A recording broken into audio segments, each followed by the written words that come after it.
Welcome back, ladies and gentlemen, and to shed more light on the 37th ordinary session of the African Union, we're delighted to be joined over the phone by Ambassador Wafaa Bassim, former assistant to the Foreign Minister. Good afternoon, Ambassador Wafaa. Good morning.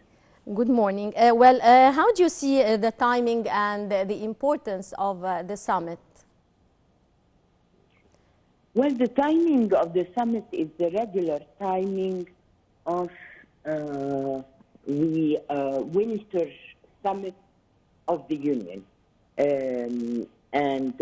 Because it has two regular summits, one takes place in winter, usually around the end of January, early February, and the other one takes place at the end, around July of each year. But the biggest summit, let's say, is the one in winter because it sets the agenda for the whole year, the main theme for the whole year. It is during this summit or at the early day of the summit that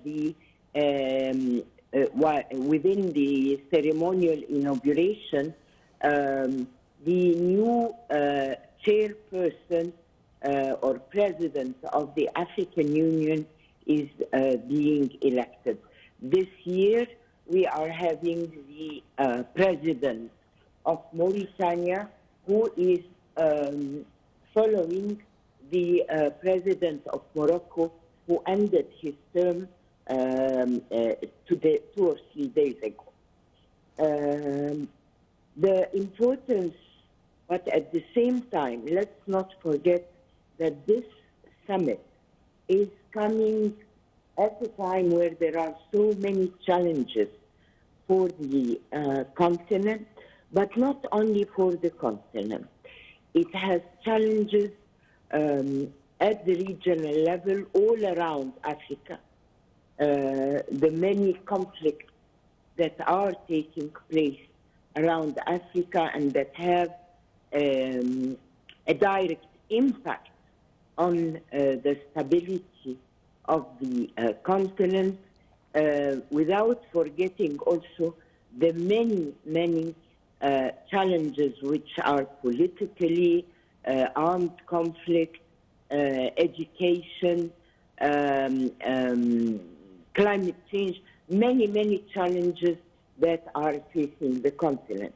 Also, Right. the whole world is suffering from an important financial difficult situation, problems in transport because of the lack of security and stability in the Red Sea and in the Indian Ocean, and of course, and without, we cannot even forget it or ignore it, the ascending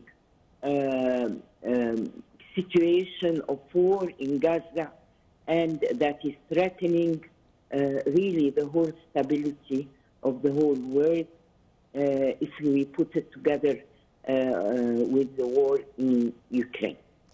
Right. Well, Ambassador Wafaa, as you just mentioned, the summit comes amid many challenges facing the region and a lot of conflicts also. How do you see the agenda of the summit? What are the most important topics that will be discussed on the agenda of the summit? Of course, about together with the, let's say, main standing issues on the agenda of any African summit, which is the economic situation, the financial situation, the debt crisis, the post-pandemic situation also in Africa after COVID-19. Let's look at the big war in the Middle East, in Gaza, where people live a situation or a feeling of uncertainty, insecurity, and big condemnation of the atrocities that are taking place. And let's face it, now the international world or the international community has taken note and is facing itself with its inability to stop a war that killed more than 28,000 people. Most of them are women and children, and there is a massive displacement of Palestinian citizens. There is a threat of conflict and confrontation because of what the Israeli government is declaring of an imminent attack, terrestrial attack on Rafah. With all this, there is also a main theme that is very important, not only on the short run, but on the long run for the future of Africa, which is education and how to build an educated African who can meet the challenges of today, tomorrow, and the future. Great. Ambassador Wafaa, also the summit provides a great opportunity for African leaders to meet together and discuss different topics. How do you see the role of the summit when it comes to strengthening collaboration among the African leaders of the different African states? This is a very important venue that permits that all African leaders are able to meet. With this time, we are having 37 African leaders meeting in Addis Ababa at the premises of the African Union. They are discussing all the challenges we are seeing now at the level of the continent. They can exchange views, they can compare notes, they can create a common thinking about how to think, if I may say so, out of the box also, together with the regular and known ways and roadmaps that are used to face and try to solve the challenges that are facing our continent. There is a risk of fragmentation that is happening inside the continent. 3 countries, for instance, 3 states have gone out of their classical regional conglomeration. We have seen that Mali, Niger, and Burkina Faso, for instance, declared that they are leaving ECOWAS to create a new union or a new grouping. We are seeing terrible and conflicts and atrocities and a great risk of even an extension of the war in Sudan and more fragmentation of that great and important and strategic country for Egypt. We are seeing the issues that Ethiopia is creating with and against her natural allies and neighbors, the wish to have an outlet on the Indian Ocean by making an alliance with a non-recognized entity like Somaliland, the problem of the Ethiopia Dam, which is challenging and threatening Egypt and Sudan with a significant lack of waters. We are seeing the problems in Congo. The threat of extremism in sub-Saharan countries. We have so many things on the agenda that the leaders need to discuss. One good thing is that Egypt has been re-elected as member of the Commission on Peace and Security in the African Union, which will permit our dear country to continue to exert its efforts to bring in its experiences and wisdom to try to find solutions and ways to face all these challenges and threats ahead of the African continent. Great. Well, Ambassador Wafaa, how would the summit is expected to play a pivotal role in addressing the worrying security situation for some of the African states, the member African states? There is always the good offices of the African leaders. You have, as I just mentioned, the important role of the Commission on Peace and Security in the African Union itself. There is the role of the chairperson of the African Union during the whole year, which is now the high responsibility of the President of Mauritania, who just took office, and of the Troika of the outgoing President, the incoming President, and the actual President. There is definitely the highly diplomatic role of the chairperson of the African Union Commission, or the High Commissioner, who is Mr. Moussa Faki, who has been re-elected last year for a second term. I mean, all these entities and institutions inside the African Union are playing a pivotal role and an important role in coordination with the other commissions, all the commissions of the Union, whether they are economic, financial, health, infrastructure, development, science and technology.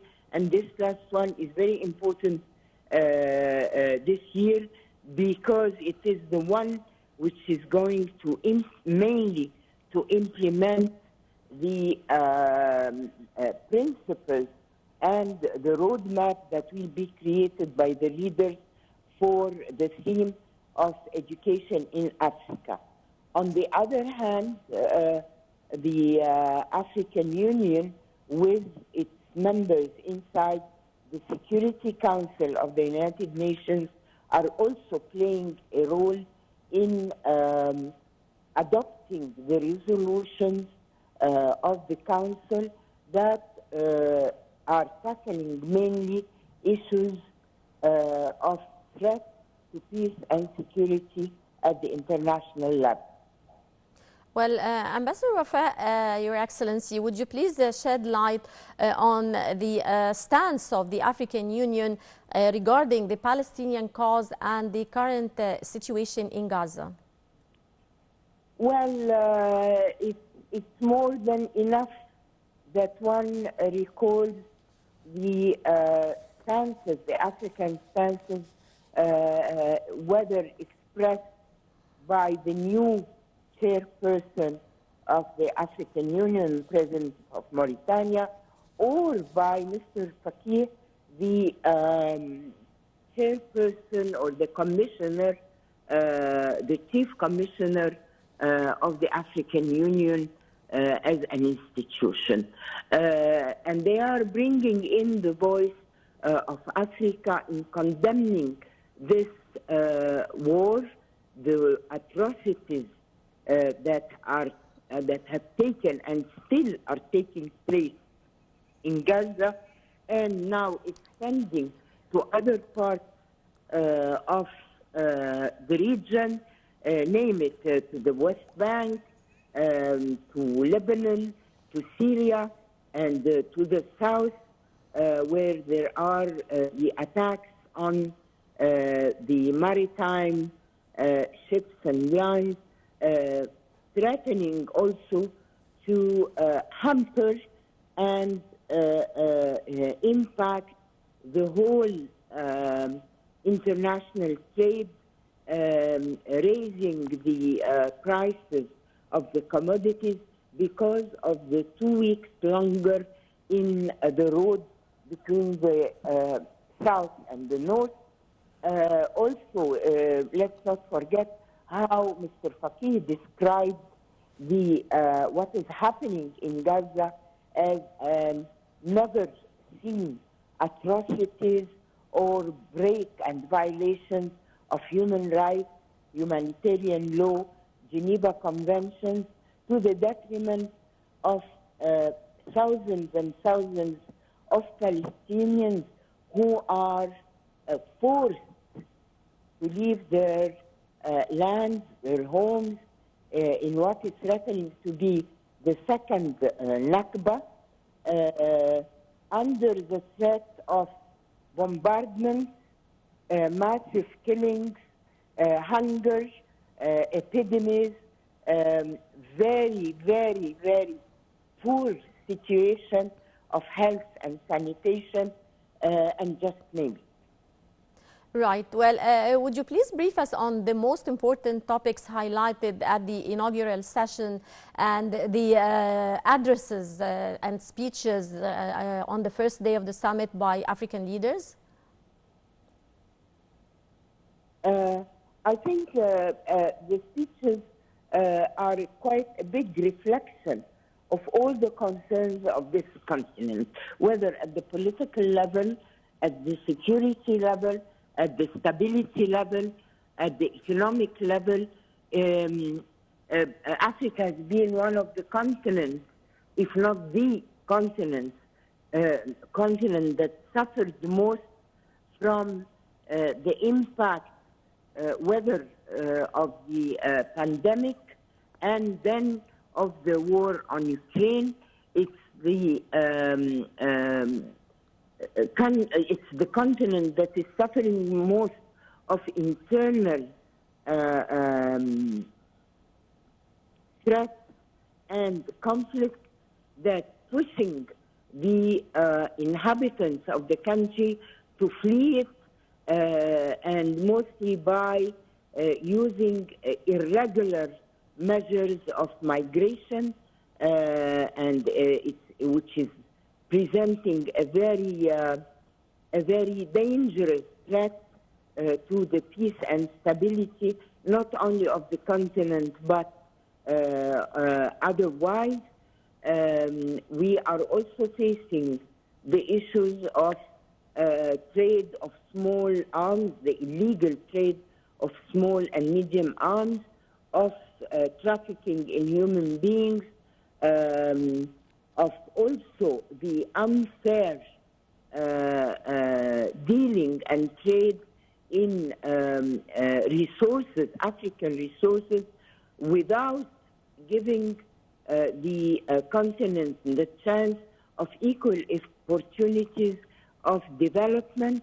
And finally, the new threat that is not only for Africa, but where Africa is the victim number one, which is the impact of the climate change. Right. Well, I would like to thank you so much, Ambassador Wafaa Bassim, former assistant to the foreign minister. Many thanks for your insight. And dear viewers, now we go to a short break and we'll be right back.